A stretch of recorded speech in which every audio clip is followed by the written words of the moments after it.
सो hi everyone, मैं हूं आप सभी का अपना प्रशांत भैया और लेकर आ गया हूं रैपिड रिवीजन का अगला चैप्टर जो कि है लाइफ प्रोसेस। बहुत बड़ा चैप्टर है ना। अच्छा, इससे पहले हमने एक चैप्टर का रैपिड रिवीजन पूरा कवर कर रखा है जो कि है केमिकल रिएक्शन एंड इक्वेशन, उसको आप देख सकते हो, ठीक है। बट ये बड़ा चैप्टर है, मुझे पता है, बट कम समय के अंदर हम आज इसको रिवाइज करने वाले हैं। तो देखो, अगर आपको इस चैप्टर को डिटेल में पढ़ना है, टेंशन की बात नहीं है, मैंने पढ़ा रखा है इसी चैनल के ऊपर, ऐसा आपको थंबनेल दिखेगा, पढ़ लेना, 2 घंटे में एकदम डिटेल में पढ़ा रखा है। बट आज हम कर रहे हैं रिवीजन, और वो भी सिर्फ और सिर्फ 25 से 20 मिनट के अंदर। चलो फटाफट से देखते हैं लाइफ प्रोसेस होता क्या है। देखो, लाइफ प्रोसेस कुछ नहीं होता, वो सारे प्रोसेसेस जो कि जिंदा रहने के लिए आवश्यक हैं, अनिवार्य हैं।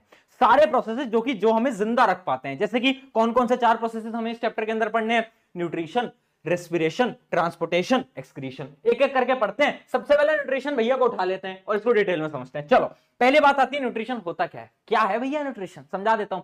Nutrition is obtaining the food and utilising the food. खाने को खाना और उसकी एनर्जी को यूटिलाइज करना, उस पूरे प्रोसेस को हम बोलते हैं क्या? न्यूट्रिशन। कितने टाइप के होते हैं भैया न्यूट्रिशन? 2 टाइप के, ऑटोट्रॉफिक, हेटेरोट्रॉफिक। ऑटोट्रॉफिक कौन से? जो कि खुद का खाना खुद बनाते हैं, सेल्फ, है ना, खुद से ही अपना खाना बनाते हैं, जैसे कि प्लांट्स। डिटेल में बात करेंगे। हेटेरोट्रॉफिक क्या होता है? वो जो कि दूसरों पे डिपेंडेंट होते हैं अपने न्यूट्रिशन के लिए, जैसे कि हम। अब देखो, हेटेरोट्रॉफिक है 3 टाइप का। सबसे पहले आ जाता है क्या? होलोजोइक। ध्यान से देखना बेटा, होलोजोइक न्यूट्रिशन। होलोजोइक न्यूट्रिशन वो होता है जो कि हम फॉलो करते हैं। हम क्या करते हैं? सॉलिड खाने को खाते हैं और हमारी बॉडी के अंदर डाइजेशन होता है। उस पूरे प्रोसेस को हम बोलते हैं होलोजोइक। होलोजोइक न्यूट्रिशन 5 स्टेप्स के अंदर होता है, वो मैं आगे आपको बताऊंगा। अगला देखते हैं सेप्रोफेटिक। सेप्रोफेटिक न्यूट्रिशन क्या होता है? मतलब आप ये समझो कि ये सेप्रोफेटिक जो है ना, ये डेड एंड डीकेइंग मटेरियल्स को खाते हैं, है ना। डेफिनेशन पढ़ लेना, organisms feed on dead and decaying matter, food is digested externally. मतलब इसके अंदर खाना बॉडी के अंदर डाइजेस्ट नहीं होता, खाना बाहर डाइजेस्ट होता है। बहुत ज्यादा इंपॉर्टेंट पॉइंट है, एग्जांपल याद रखना, ब्रेड, मोल्ड, मशरूम, यीस्ट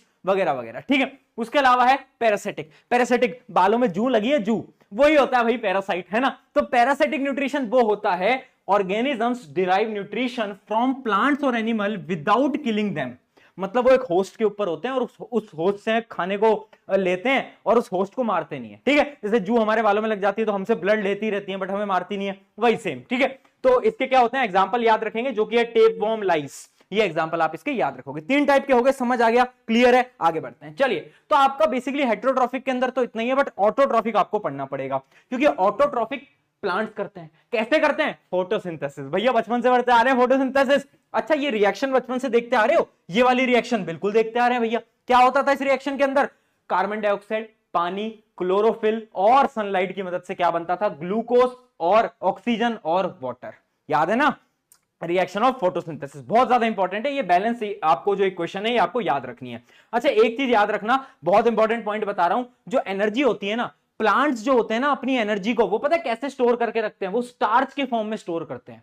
जबकि ह्यूमंस कैसे स्टोर करते हैं? ह्यूमंस ग्लाइकोजन की फॉर्म में अपनी एनर्जी को स्टोर करके रखते हैं, ठीक है। आगे बढ़ते हैं। अब देखो, कुछ स्टेप्स होते हैं कि ये जो फोटोसिंथेसिस का जो प्रोसेस होता है ना, इसके कुछ स्टेप्स होते हैं। बेसिकली 3 ही स्टेप होते हैं, स्टेप याद रखना क्योंकि बार बार क्वेश्चन आ जाता है। पहला स्टेप होता है absorption of light energy by chlorophyll. Chlorophyll सारी लाइट एनर्जी को अब्जॉर्ब करता है। उसके बाद स्टेप आता है conversion of light energy into chemical energy and splitting of water molecules, ठीक है। वाटर मॉलिक्यूल स्प्लिट हो जाते हैं, जो आपकी लाइट एनर्जी है वो केमिकल में कन्वर्ट हो जाती है। और लास्ट स्टेप आता है reduction of carbon dioxide to carbohydrate, carbohydrate का बन जाना। ये होता है लास्ट प्रोसेस। तो इन 3 प्रोसेसेस के अंदर आपका क्या होता है? फोटोसिंथेसिस। अब बड़ा ही एक इंपॉर्टेंट टॉपिक बताने जा रहा हूं जो कि है गार्ड सेल। ये डायग्राम बहुत ज्यादा इंपॉर्टेंट है। देखो, जो भी इंपॉर्टेंट डायग्राम है वो भी बताते चलूंगा। ये डायग्राम बहुत इंपॉर्टेंट है। ये डायग्राम क्या है? ये जो आपको बीन लाइक स्ट्रक्चर दिख रहे हैं ना, ये क्या है? ये गार्ड सेल है। गार्ड सेल क्या करते हैं? Controls the opening and closing of stomata. Stomata क्या करता है? गैसेस का एक्सचेंज। कौन कंट्रोल कर रहा है स्टोमेटा को? Guard cell. कैसे कंट्रोल कर रहा है? गार्ड सेल में पानी आया, गार्ड सेल ओपन हो गया, गार्ड सेल से पानी गया, गार्ड सेल क्लोज हो गया। तो गार्ड सेल को पानी पसंद है, बेबी को बेस पसंद है, गार्ड सेल को पानी पसंद है, याद रखेंगे। चलो, ये हो गई हमारी गार्ड सेल की कहानी। आगे बढ़ते हैं फटाफट से। अब जो मैं आपको बता रहा था ना होलोजोइक न्यूट्रिशन, वो देखो, जो आपका जो अमीबा होता है वो भी एक टाइप का होलोजोइक न्यूट्रिशन ही दिखा रहा होता है। तो इसके कुछ 5 स्टेप होते हैं। ये अमीबा का डायग्राम तो सबको पता होगा, 5 स्टेप बता देता हूं। पहला होता है इनजेशन, खाने को खाना, जैसे कि आप देख सकते हो अमीबा खाने को अपनी तरफ बुला रहा है। सेकंड स्टेप होता है डाइजेशन, खाने को डाइजेस्ट करना। अगला प्रोसेस होता है आपका अब्जॉर्प्शन, खाने का जो डाइजेशन हो गया है उसको अब्जॉर्ब करना। और उससे अगला स्टेप होता है एसिमिलेशन, जो डाइजेस्टेड फूड है ना उसको यूटिलाइज करना, और लास्ट स्टेप होता है इजेशन, जो वेस्ट है उसको बाहर निकाल देना। तो ये अमीबा का डायग्राम तो तुम नींदों में भी बना लोगे, है ना, ये तो बहुत सिंपल है। ये डायग्राम इंपॉर्टेंट है, कभी कभार क्वेश्चन आ जाता है कि अमीबा के स्टेप्स बताओ। ठीक है, आगे बढ़ते हैं, नोट्स मिल जाएंगे, टेंशन मत लो। अब बात करते हैं ह्यूमन की। ह्यूमन बहुत इंपॉर्टेंट है, यहां से एक सवाल पक्का आता है, ध्यान से सुनते चलना। देखो, सबसे पहले हम खाने को लेंगे, कहां से खाएंगे, हमारे यहां से टीथ से उसे क्रश करेंगे, सलाइवा आ जाएगा, सलाइवा। सलाइवा में क्या होता है बेटा, याद रखेंगे, सलाइवा में होता है सलाइवरी अमाइलेज। सलाइवरी अमाइलेज क्या करता है, इतना भी जो कॉम्प्लेक्स शुगर होता है ना उसको सिंपलर शुगर में तोड़ देता है, यानी माल्टोज के अंदर तोड़ देता है, तो वो काम होता है सलाइवरी अमाइलेज का। ठीक है, तो उसके बाद क्या होता है, खाना नीचे आता है, ये जो आप देख पा रहे हो ये है ईसोफेगस। ईसोफेगस में खाना कैसे जाता है, पेरिस्टाल्टिक मूवमेंट, पेरिस्टाल्टिक मूवमेंट की मदद से खाना नीचे आता है। फिर खाना आता है आपके जे शेप्ड ऑर्गन, जिसको हम बोलते हैं स्टमक। क्या बोलते हैं, स्टमक। स्टमक के पास होती है तीन चीजें, हाइड्रोक्लोरिक एसिड, अगली क्या होती है म्यूकस जो कि लेयर होती है, और अगली होती है पेप्सिन। पेप्सिन क्या होता है, एक ऐसा एंजाइम होता है जो कि प्रोटीन की डाइजेशन में मदद करता है। उसके बाद खाना नीचे जाता है तो दो गुंडे मिलते हैं, एक है लिवर, एक है पेनक्रियास। एक है आपका लिवर और एक है आपका पेनक्रियास। तो देखो सबसे पहले कौन आता है, सबसे पहले लिवर आता है। लिवर के पास होता है बाइल जूस। बाइल जूस को लिवर पता है कहां स्टोर करके रखता है, गॉल ब्लैडर के अंदर। कहां पर, गॉल ब्लैडर के अंदर। ठीक है, अब गॉल ब्लैडर में बाइल जूस है। बाइल जूस का काम क्या है, दो काम है। सबसे पहला काम है इमल्सिफिकेशन ऑफ फैट, फैट को तोड़ देना। देखो यहां पर लिखा भी होगा, मैं आपको दिखा भी देता हूं। फैट्स को सबसे पहला काम होता है फैट्स को तोड़ देना। अगला काम क्या होता है कि जो फूड है ना उसको एल्कलाइन बनाना, यानी बेसिक बनाना, है ना, बेसिक नेचर पता है ना, बेसिक बनाना। ठीक है, दो काम होता है। अब दूसरा गुंडा आता है, दूसरा गुंडा है पेनक्रियास। पेनक्रियास क्या करता है, पेनक्रियास पेनक्रियाटिक जूस देता है, जिसमें तीन एंजाइम होते हैं। कौन कौन से एंजाइम होते हैं, सबसे पहला होता है आपका ट्रिप्सिन। ट्रिप्सिन क्या करता है, प्रोटीन को तोड़ता है। अगला आता है लाइपेस। लाइपेस क्या करता है, फैट को तोड़ता है। और लास्ट आता है क्या, पेनक्रियाटिक अमाइलेज। पेनक्रियाटिक अमाइलेज क्या करता है, डाइजेशन ऑफ कार्बोहाइड्रेट्स। ठीक है, तो यहां तक खाना डाइजेस्ट हो गया। अब खाना जाता है डायरेक्टली स्मॉल इंटेस्टाइन के अंदर। अब देखो नाम में स्मॉल है बट काम इसका बहुत बड़ा है, क्योंकि स्मॉल इंटेस्टाइन 5 से 7 मीटर लंबी होती है, तो इसका निकनेम है छोटा डॉन। नाम याद रखेंगे, छोटा डॉन। अब देखो इसके अंदर फाइनल डाइजेशन टेक प्लेस करता है। याद रखना, ये जो आपकी जो स्मॉल इंटेस्टाइन होते हैं ना, इसके पास एक स्ट्रक्चर होता है जिसको हम बोलते हैं विलाय। ये आपकी स्मॉल इंटेस्टाइन, इसमें फिंगर लाइक स्ट्रक्चर होता है जिसको हम बोलते हैं क्या, विलाय। विलाय क्या करता है, विलाय के अंदर बहुत सारी ब्लड वेसल्स आ रही होती है, ब्लड वेसल्स होती हैं इसके अंदर। ठीक है, तो ये ना अब्जॉर्प्शन करता है खाने का।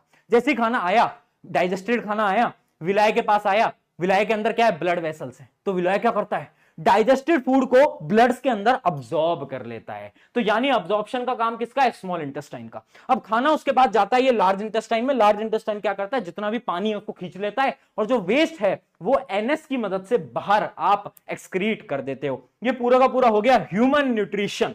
चलिए बेटा आगे बढ़ते हैं रेस्पिरेशन के ऊपर। रेस्पिरेशन क्या है, देखो याद रखना, रेस्पिरेशन ब्रीथिंग अलग है। ब्रीथिंग क्या है, ये है ब्रीथिंग, यानी ब्रीथिंग होती है इनहेलिंग एक्सहेलिंग, ये है ब्रीथिंग। जबकि रेस्पिरेशन क्या होता है, respiration is the process by which food is burned in the cell of the body with the help of oxygen, यानी फूड का तोड़ना और क्या करना, एनर्जी का रिलीज करना। उस पूरे प्रोसेस को हम क्या बोलते हैं, रेस्पिरेशन। रेस्पिरेशन और ब्रीथिंग का डिफरेंस बार बार पूछा जाता है, तो याद रखना कि ब्रीथिंग जो होता है वो फिजिकल प्रोसेस है, ये एक प्रकार का बायोकेमिकल प्रोसेस है। इसमें कोई एंजाइम नहीं होता, इसमें बहुत सारे एंजाइम्स मिले होते हैं। ठीक है, और ये कुछ ऑर्गन्स के अंदर होता है, मतलब इसका एक ऑर्गन है, कौन सा, लंग। और रेस्पिरेशन हर एक सेल के अंदर होता है, हर एक सेल के अंदर होता है। तो कुछ डिफरेंस है, 3 या 4 डिफरेंस आप हमेशा याद रखना, क्योंकि क्वेश्चन कभी भी पूछा जा सकता है 3 नंबर के अंदर।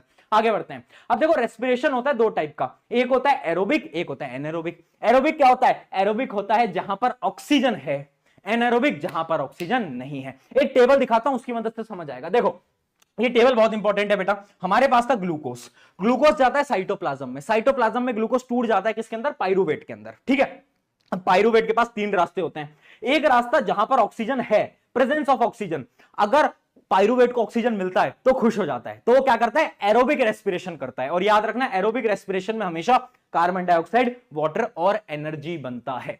अगर उसको ऑक्सीजन नहीं मिलता, अगर उसे बिल्कुल ऑक्सीजन नहीं मिलता, तो वो पता है क्या करता है, बिल्कुल ऑक्सीजन नहीं मिलता तो वो इथेनॉल, कार्बन डाइऑक्साइड और एनर्जी बनाता है, इथेनॉल बनाता है, याद रखना। ठीक है, और अगर उसे थोड़ा बहुत ऑक्सीजन मिल जाता है तो क्या करता है, वो लैक्टिक एसिड बना लेता है। आप जब खेलने जाते हो तो आपके मसल्स में क्रैम्प आ जाते हैं ना, वो इसी वजह से आते हैं क्योंकि आपके मसल्स में लैक्टिक एसिड बन जाता है जब आपके मसल्स में ऑक्सीजन की कमी होती है।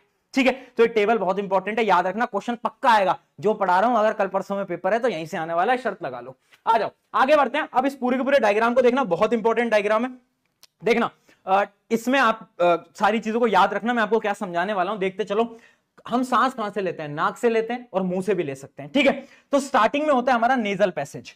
नेजल पैसेज से नीचे जाओगे तो यहां पर आ जाता है आपका फेरिंग्स, ये है फेरिंग्स। उसके नीचे है लेरिंग्स। लेरिंग्स क्या होता है? वॉइस बॉक्स, जहां से मेरी आज आवाज निकल रही है, ठीक है। उसके बाद आप नीचे जाओगे तो ये आ गया आपका क्या? ट्रैकिया। ये क्या आ गया? ट्रैकिया। अब ट्रैकिया डिवाइड हो जाता है, ये आप देख पा रहे हो, ये जो डिवाइड हो गया है ये ब्रोंकाइज के अंदर डिवाइड हो गया है। ब्रोंकाइज डिवाइड हो जाते हैं ब्रोंकियोल्स के अंदर, और ब्रोंकियोल्स के एंड में होता है एल्वोलाई सैक। एल्वोलाई सैक क्या होता है? जैसे अंगूर का गुच्छा देखा है, अंगूर का गुच्छा, वैसे ही छोटे छोटे छोटे छोटे क्या होते हैं? एल्वोलाई के सैक होते हैं, ठीक है। यहां तक क्लियर है? अब ध्यान से सुनना, यहां पर एक चीज होती है रिब केज, ये पूरा का पूरा रिब केज है, और ये जो नीचे है ना ये होता है डायफ्राम। अब देखो डायफ्राम की एक चीज याद रखना, डायफ्राम की शेप होती है कर्व्ड। जब हम सांस लेते हैं ना, डायफ्राम ऐसा है, जैसे मैंने सांस लिया तो डायफ्राम फ्लैट हो जाता है, और सांस छोड़ी वापस से ऐसा हो गया, सांस ली फ्लैट हो गया, ठीक है। ये क्लियर है डायग्राम का? अब सुनो, अब भैया गैस एक्सचेंज हो कैसे रहा है? एल्वोलाई में क्या है ऐसा समझा देता हूं। देखो एल्वोलाई के अंदर क्या होता है? एल्वोलाई के अंदर होती है बहुत सारी ब्लड वेसल्स, ब्लड वेसल्स होती हैं एल्वोलाई के अंदर, ठीक है। अब हमने सांस ली, ऑक्सीजन आ गया कहां पर? एल्वोलाई के अंदर। एल्वोलाई के अंदर थी ब्लड वेसल, तो जो ब्लड के अंदर कार्बन डाइऑक्साइड था ना वो तो बाहर निकल जाता है, और जो उसके अंदर ऑक्सीजन था वो ब्लड वेसल के अंदर वापस आ जाता है। तो हमारे ब्लड को ऑक्सीजन मिल जाता है और कार्बन डाइऑक्साइड बाहर चली जाती है। ये मेन काम होता है एल्वोलाई का। कौन करता है बेटा? एल्वोलाई। कैसे कर पाता है? क्योंकि ब्लड के अंदर होता है क्या? हीमोग्लोबिन। और हीमोग्लोबिन को किससे प्यार है? हीमोग्लोबिन को प्यार है ऑक्सीजन से। जैसे वो ऑक्सीजन को देखता है बोलता है ऑक्सीजन मेरे पास आ जा, कार्बन डाइऑक्साइड मुझसे दूर चले जा। तो ये पूरा का पूरा प्रोसेस है, याद रखना बहुत ज्यादा इंपॉर्टेंट है। चलिए बेटा आगे बढ़ते हैं। अब बात करते हैं ट्रांसपोर्टेशन की। ट्रांसपोर्टेशन क्या है? मूवमेंट करना है। किन की मदद से होगा? तीन चीजों की मदद से होगा। पहले है ब्लड। ब्लड क्या है? ब्लड एक टाइप का फ्लूइड है, सबको पता है। ब्लड के क्या क्या पार्ट्स होते हैं? एक तो होती है प्लेटलेट्स, आपके कहीं लग जाती है तो ब्लड क्लॉटिंग हो जाती है, किसकी मदद से होती है बेटा? प्लेटलेट्स की मदद से। उसके अलावा एक होता है प्लाज्मा। प्लाज्मा क्या होता है? ब्लड फ्लूइड होता है, बस इतना याद रखो, पानी होता है ब्लड का। अगली चीज है ब्लड सेल। दो टाइप के ब्लड सेल, कौन से? अरे बोलो यार, आरबीसी, डब्ल्यूबीसी। आरबीसी के पास क्या है? हीमोग्लोबिन। डब्ल्यूबीसी क्या करता है? इम्यूनिटी प्रोवाइड करता है। बहुत बढ़िया बेटा। अब देखो अगली चीज है ब्लड वेसल। ब्लड वेसल क्या करती है? ब्लड वेसल भी अपनी तीन टाइप की होती हैं। पहली होती है आर्टरीज, वेन्स, कैपिलरीज। आर्टरीज क्या करती हैं? आर्टरीज में ए है, ए यानी अवे। तो याद रखना आर्टरीज हमेशा खून को दिल से दूर लेके जाएगी, दूर, अवे। और वेन्स हमेशा दिल की तरफ लेके जाएगी। कैपिलरीज क्या करती हैं? कैपिलरीज आर्टरीज और वेन्स को कनेक्ट करती हैं, बीच में कनेक्ट करती हैं, ठीक है। तो अब इनका एक डिफरेंस है, ये डिफरेंस बहुत इंपॉर्टेंट है, याद रखना। देखो पहली चीज, हमारी जो आर्टरीज होती हैं ऑलमोस्ट हमेशा क्या करती हैं?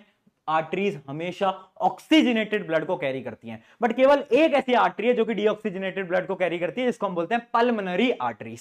सिमिलरली वेन्स हमेशा क्या करती हैं? डीऑक्सीजनेटेड ब्लड को कैरी करती है, बट एक ऐसी वेन है जिसको हम बोलते हैं पल्मोनरी वेन, ठीक है। उसके अलावा आर्टरीज जो होती है ना वो बहुत ज्यादा थिक होती हैं। क्यों थिक होती हैं? क्योंकि उन्हें ब्लड को प्रेशर से कैरी करना होता है, ठीक है। और वेन्स जो होती हैं वो थोड़ी पतली होती हैं, ठीक है। तो ये कुछ हमारे इनके बीच में डिफरेंस है। एक चीज और याद रखना, वेन्स के पास पता है क्या होते हैं? वेन्स के पास होते हैं वॉल्व्स। वॉल्व्स, वॉल्व्स क्या होते हैं? वॉल्व्स देखो ऐसे कुछ स्ट्रक्चर होता है वेन्स के अंदर जो कि ब्लड के बैक फ्लो को रोकता है। यानी खून ऊपर जा रहा है, अगर प्रेशर कम रह गया तो खून नीचे आ जाएगा ना, तो उसके बैक फ्लो को कौन रोकता है? वॉल्व्स। वॉल्व्स कहां पर होती हैं? वेन्स के अंदर। याद रखेंगे वॉल्व्स कहां पर होती है? सिर्फ और सिर्फ वेन्स के अंदर। चलिए बहुत बढ़िया, तो ये कुछ डिफरेंसेस हैं। अब आगे बढ़ते हैं। देखो हार्ट के बारे में बात करते हैं।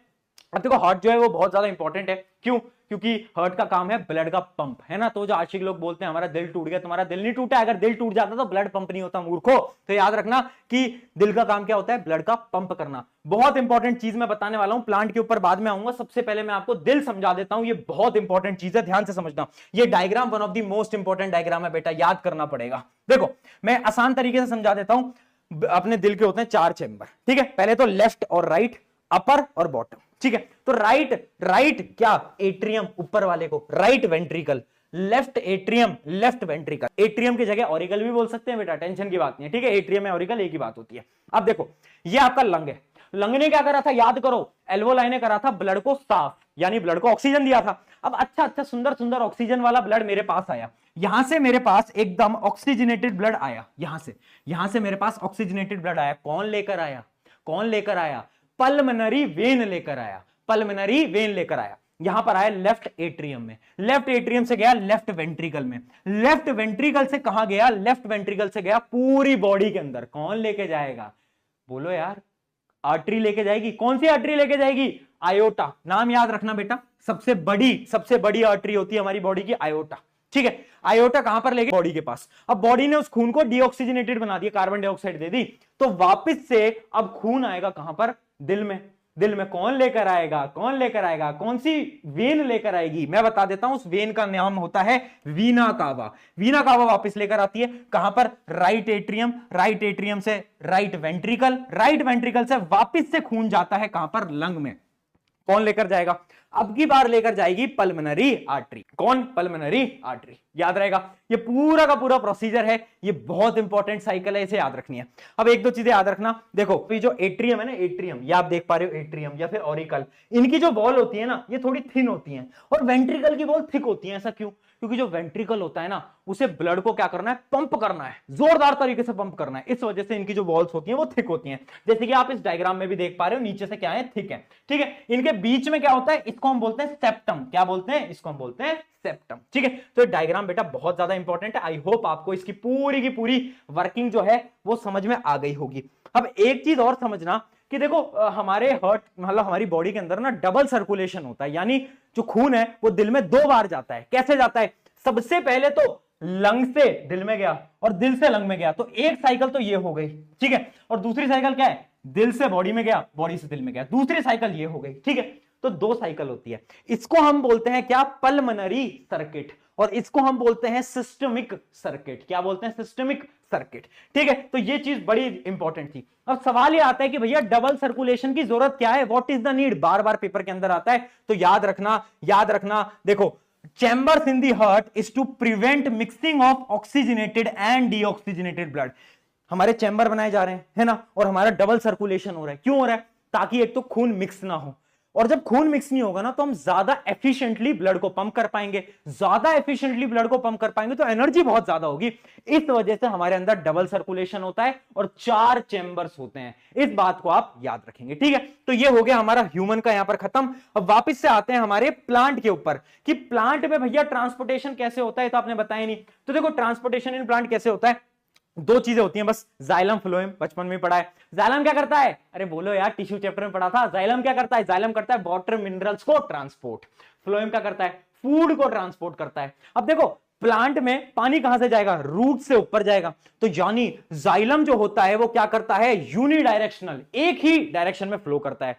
बट खाना तो हर जगह जाना है ना, प्लांट की हर एक जगह में जाएगा। तो फ्लोएम क्या करता है? फ्लोएम होता है बाई डायरेक्शनल। ठीक है, फ्लोएम के जो सेल्स होते हैं ना, वो मेनली लिविंग होते हैं, जबकि जाइलम के जो सेल्स होते हैं मेनली क्या होते हैं? डेड होते हैं। ये 3-4 डिफरेंसेस याद रखना, कभी भी डिफरेंस पूछा जा सकता है आपके पेपर के अंदर। चलिए, तो यहां पर हमारा ट्रांसपोर्टेशन हो गया। आई होप आपको समझ आ गया होगा। अब देखो, एट्रियम और वेंट्रिकल के अंदर बस आप इतना डिफरेंस याद रखना कि एट्रियम की वॉल्स थिन होती हैं, वेंट्रिकल की जो वॉल्स हैं वो थिक होती हैं। क्यों होती है वो मैंने अभी आपको बता दिया। अब हम बढ़ते हैं किसके ऊपर? Excretion in human being. कैसे होता है एक्सक्रीशन भैया? ये तो बता दो। बता रहा हूं यार, सब्र रख थोड़ा। देख, ये डायग्राम ये भी इंपॉर्टेंट है ना, ये भी डायग्राम देखो, बहुत डायग्राम इसमें इंपॉर्टेंट है। देखो, खून को हार्ट से कौन लेके आता था? याद कर ले, आयोटा लेकर आता था। हाँ, तो ये जो देख पा रहे हो रेड वाला, ये आयोटा है। ठीक है, ये है आयोटा। ठीक है, आयोटा खून को लेकर आया। खून थोड़ा गंदा हो गया, बहुत ज्यादा डर्टी पार्टिकल आ गए हैं।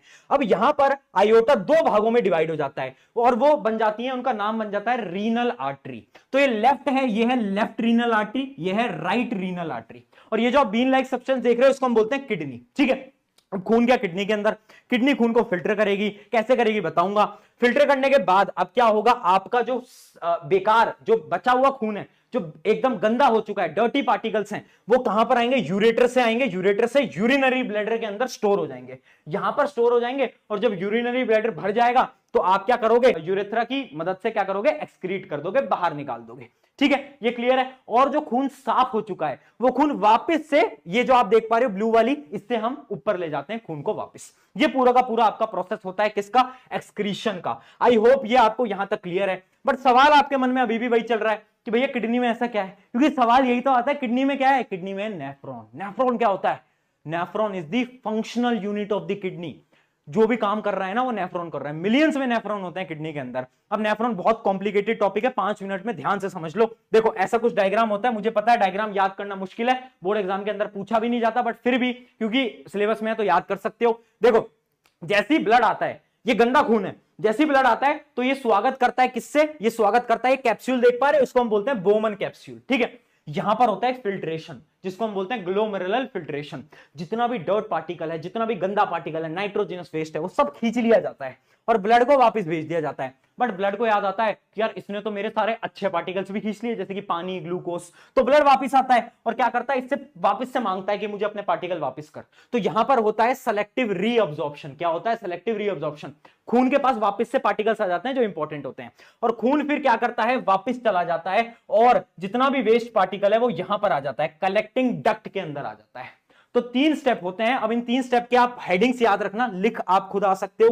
पहला होता है ग्लोमेरुलर फिल्ट्रेशन, ठीक है, ग्लोमेरुलर फिल्ट्रेशन, जहां पर एकदम फिल्ट्रेशन हो रहा है। सेकंड है सेलेक्टिव रीअब्जॉर्प्शन, जहां पर खून अपने सारे प्रोडक्ट्स को वापस ले रहा है, जो भी यूजफुल प्रोडक्ट्स हैं। और लास्ट होता है ट्यूबुलर सिक्रीशन, कि एक ट्यूब्यूल के अंदर सारा वेस्ट पार्टिकल क्या हो जाता है, इकट्ठा हो जाता है, उसको हम बोलते हैं ट्यूबुलर सेक्रीशन, ठीक है। फिर उसके बाद आपका यूरिन बन जाता है, वो यूरिनरी ब्लैडर के अंदर चला जाता है और उसके बाद यूरेथ्रा की मदद से आप एक्सक्रीट कर देते हो। आई होप यहां तक आपको एकदम समझ आ गया होगा। लास्ट टॉपिक है कि प्लांट्स कैसे करते हैं एक्सक्रीशन। तो देखो, एक तो गैस बाहर छोड़ते हैं ना प्लांट, जो भी आपकी ऑक्सीजन जो आप बाहर जाते हो वो एक्सक्रीशन ही तो है प्लांट का। उसके अलावा प्लांट क्या करते हैं, रूट्स के अंदर भी बहुत सारे पार्टिकल्स को रिलीज करते हैं, लीव्स के अंदर पानी के पार्टिकल्स को रिलीज करते हैं। उसके अलावा अगर आपने कुछ प्लांट्स देखे हो ना, तो अपनी स्टेम के अंदर क्या करते हैं, कुछ गम्स को, कुछ रेजिन्स को रिलीज करते हैं, जिनसे हम रबड़ भी बनाते हैं। तो वो भी प्लांट का क्या है, वेस्ट पार्टिकल ही है। तो ये कुछ पॉइंटर्स हैं कि जो कि प्लांट कैसे अपने वेस्ट प्रोडक्ट को रिलीज करते हैं। तो आप देख सकते हैं ऑक्सीजन, बहुत सारी गैसेस निकालते हैं, ट्रांसपिरेशन में पानी निकालते हैं, उसके अलावा क्या करते हैं, रेजिन्स एंड गम, और एक्सक्रीशन इनटू सॉइल। ये सारे के सारे अपने पॉइंट्स हैं। तो आई होप यहां पर आपको सारा का सारा चैप्टर रिवाइज हो गया होगा कम समय के अंदर। और आज का क्वेश्चन आपका जो कि आपको अभी कमेंट्स के अंदर बताना है वो ये है, the enzyme pepsin and trypsin are secreted, किसमें सिक्रेट किए जाते हैं बताओ, पेप्सिन और ट्रिप्सिन। ये आपके ऑप्शन हैं एबीसीडी, फटाफट से कमेंट में बता देना। ऑन दिस नोट हमारा हो गया है ये चैप्टर पूरे का पूरा रिवाइज। अब फटाफट से बताना कमेंट के अंदर अगला चैप्टर कौन सा चाहिए। Take care, bye bye.